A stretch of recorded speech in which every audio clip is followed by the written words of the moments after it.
जय हिंद दोस्तों, welcome back to आरंभ क्लासेस। आई एम सूरज। इस वीडियो में आज हम डिस्कस करेंगे 21 अक्टूबर से रिलेटेड करंट अफेयर्स के बारे में। इस वीडियो को लास्ट तक देखना है क्योंकि इस वीडियो के लास्ट में मैंने कुछ क्वेश्चन डाले हैं प्रैक्टिस और रिवीजन करने के लिए। अगर आप time to time current affair से अपडेट रहना चाहते हैं तो आप हमारे टेलीग्राम चैनल से जुड़ सकते हैं, जिसका लिंक मैंने डिस्क्रिप्शन बॉक्स में डाल दिया है।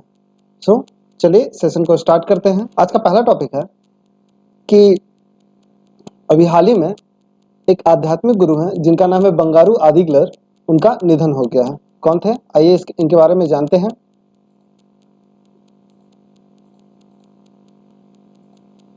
मशहूर आध्यात्मिक गुरु बंगारू आदिग्लर का थर्सडे को निधन हो गया। राष्ट्रपति उनकी आध्यात्मिक सेवाओं के लिए उन्हें अम्मा के नाम से जाना जाता था और उन्हें 2019 में पद्मश्री पुरस्कार से भी सम्मानित किया गया था।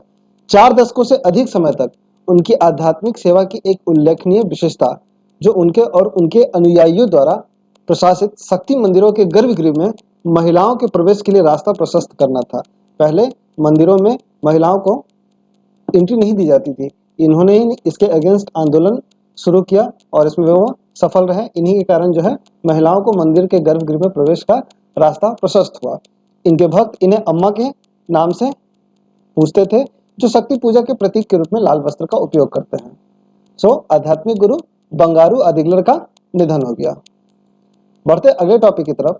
अगला टॉपिक है उड़ीसा राज्य के द्वारा मुख्यमंत्री मक्का मिशन के तहत मक्का की खेती को बढ़ावा देने के लिए एक पहल शुरू की गई है। उड़ीसा जो है मक्के की खेती को बढ़ावा देगा, किसके तहत? मुख्यमंत्री मक्का मिशन के तहत, जो MMM के नाम से भी जाना जा रहा है। उड़ीसा सरकार ने मक्का की खेती का रकबा बढ़ाने के लिए एक कार्यक्रम शुरू करने का फैसला किया है, जिसमें अनाज की बेहतर किस्में पेश की जाएंगी। मुख्यमंत्री नवीन पटनायक के नेतृत्व वाली कैबिनेट ने 5 साल के लिए फसल विविधीकरण योजना के लिए 481.94 करोड़ रुपए का इसके लिए प्रावधान भी किया है। मुख्यमंत्री मक्का मिशन योजना को अधिक वैज्ञानिक और प्रगतिशील तरीके से जो है लागू किया जाएगा। सरकार मक्के के अलावा दलहन, तिलहन, रेशेदार फसल इन सभी की उत्पादकता बढ़ाने पर भी काम करेगी। मुख्यमंत्री मक्का मिशन किस राज्य द्वारा शुरू किया गया है? मक्के की खेती को बढ़ावा देने के लिए उड़ीसा राज्य सरकार द्वारा। बढ़ते अगले टॉपिक की तरफ। अगला टॉपिक है आपका उत्तर प्रदेश में गोरखपुर में पशु चिकित्सा विज्ञान महाविद्यालय का निर्माण जो है प्रारंभ होगा।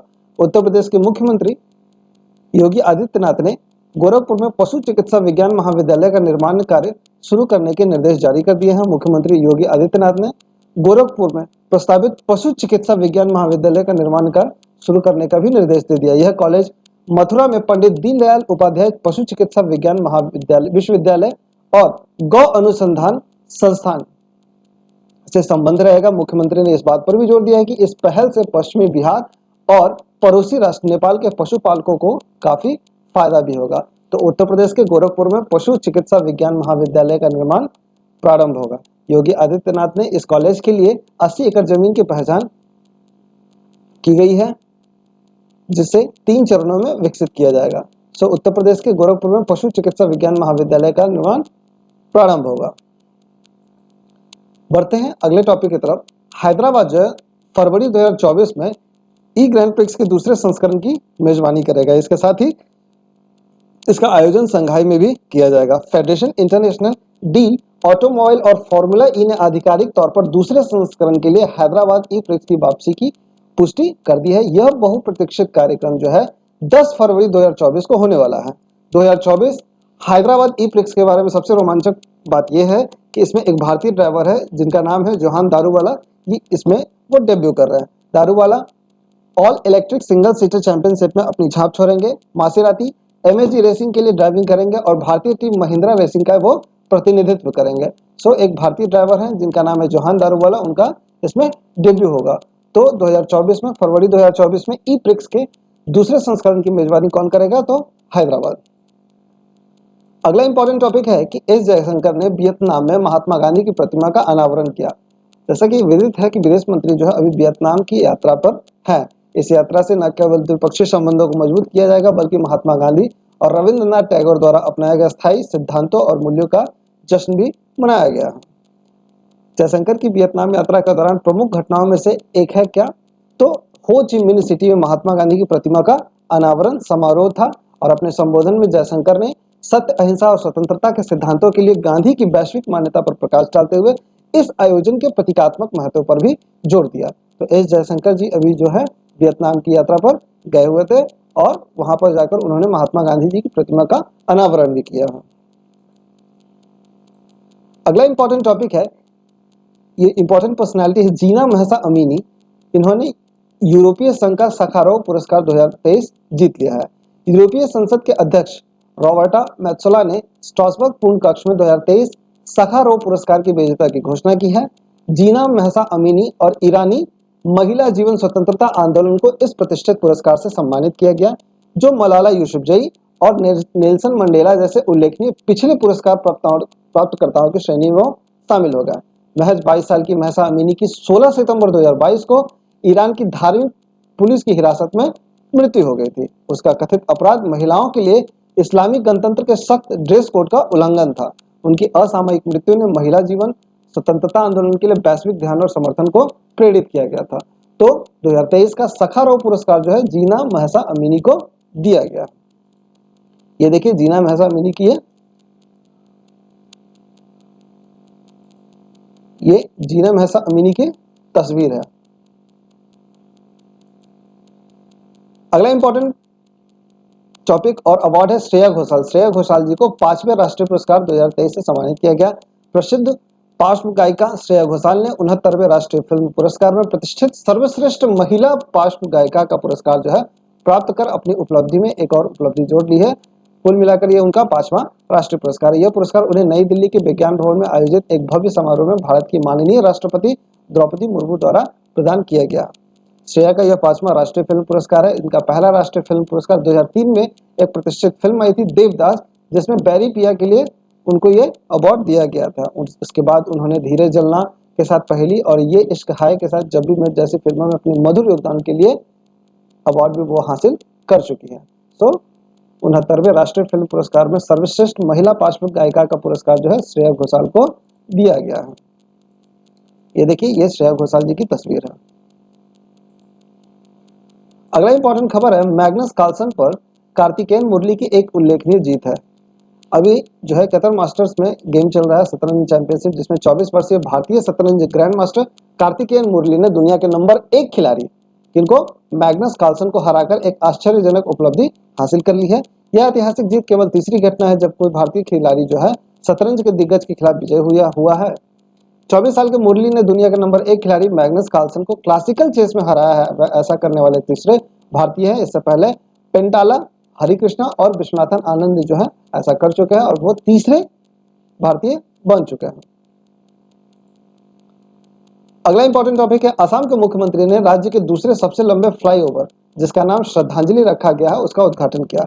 असम के मुख्यमंत्री हेमंत बिश्व शर्मा ने 19 अक्टूबर 2023 को गुवाहाटी में नवनिर्मित श्रद्धांजलि फ्लाईओवर का उद्घाटन किया, जो राज्य के बुनियादी ढांचे के विकास में महत्वपूर्ण मील का पत्थर साबित हुआ, क्योंकि ये जो पुल है 60 दिन में बनकर तैयार हो गया। यह उपलब्धि इस बात को ध्यान में रखते हुए सामने आती है कि इस मूल्य समय में 300 दिन पहले पूरा काम किया जा सकता है और ये कर लिया गया। सो राज्य के दूसरे सबसे लंबे फ्लाईओवर का नाम है श्रद्धांजलि, जिसका उद्घाटन जो है असम के मुख्यमंत्री हेमंत बिश्व शर्मा के द्वारा किया गया है। अगला इंपॉर्टेंट खबर है कि अरुणाचल कैबिनेट ने 3 टाइगर रिजर्व के लिए विशेष बाघ सुरक्षा बल के गठन को मंजूरी दी है। अरुणाचल प्रदेश राज्य मंत्रिमंडल ने राज्य की जैव विविधता की सुरक्षा और स्वदेशी भाषाओं के संरक्षण को बढ़ावा देने के उद्देश्य से कई परिवर्तनकारी उपायों को हरी झंडी दे दी है। उल्लेखनीय निर्णयों में 3 बाघ अभयारण्यों के लिए एक विशेष बाघ संरक्षण बल की स्थापना, तृतीय भाषा शिक्षकों को मानदेय का आवंटन, राज्य की औद्योगिक और निवेश नीति में संशोधन और अरुणाचल प्रदेश होमगार्ड नियमों का निर्माण भी शामिल था। सो अरुणाचल कैबिनेट ने 3 टाइगर रिजर्व के लिए विशेष बाघ सुरक्षा बल के गठन को मंजूरी दे दी है।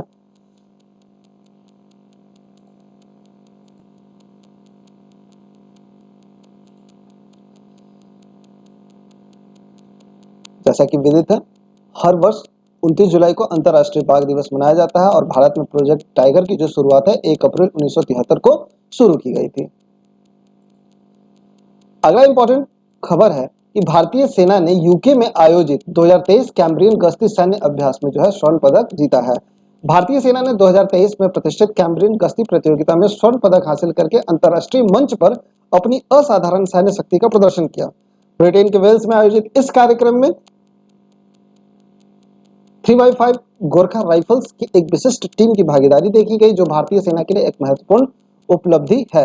कैम्ब्रियन गश्ती प्रतियोगिता 2023 सहन शक्ति और टीम वर्क की भीषण परीक्षा के रूप में एक प्रसिद्ध है, जिसे अक्सर सैन्य गश्ती का ओलंपिक भी कहा जाता है। भारतीय सेना की टीम ने कुल 111 टीमों के खिलाफ प्रतिस्पर्धा की, जिसमें दुनिया भर के विशेष बलों और सम्मानित रेजिमेंटों का प्रतिनिधित्व करने वाली 38 अंतरराष्ट्रीय टीमें शामिल थी। भारतीय सेना ने यूके में आयोजित कैम्ब्रियन गश्ती सैन्य प्रतियोगिता में स्वर्ण पदक हासिल कर लिया है।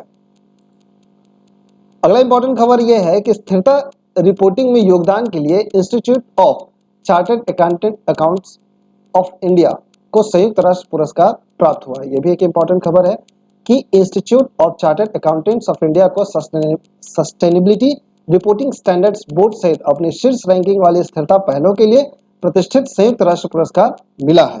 व्यापार और विकास पर संयुक्त राष्ट्र सम्मेलन ने स्थिरता रिपोर्टिंग में योगदान के लिए 8वें विश्व निवेश मंच के दौरान ICAI को सम्मानित किया है।